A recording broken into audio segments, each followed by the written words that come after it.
আসসালামু আলাইকুম। 11 বছরের শুভাকে নিয়ে মজা নেওয়া বাদ দেন এবং আপনার বাসায় যে 11 বছর কিংবা আশেপাশের ছেলে কিংবা মেয়ে রয়েছে, সেটা হতে পারে আপনার ছোট ভাই বোন অথবা আপনাদের ছেলে মেয়ে।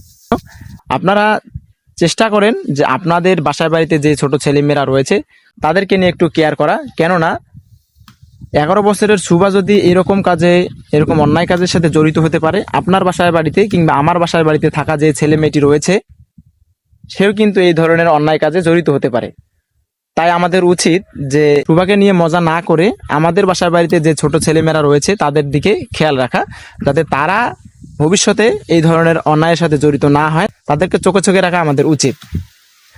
তাহলে হয়তোবা আমাদের যে ছোট ছেলেমেয়েরা রয়েছে আমাদের বাসার বাড়িতে, তারা কিন্তু এই ধরনের অন্যায় কাজে জড়িত হবে না। অন্যথায় যদি আপনারা মজা নিতে থাকেন এবং আপনার বাসার বাড়িতে যে ছোট ছেলেমেয়েরা রয়েছে, আপনি হয়তোবা ভাবতে পারেন যে না, আমার বাসার বাচ্চা কাচ্চা এরকম করবে না, সে অনেক ভালো, দেখবেন যে একটা সময় সেও কিন্তু এই ধরনের কাজের সাথে জড়িত হতে পারে।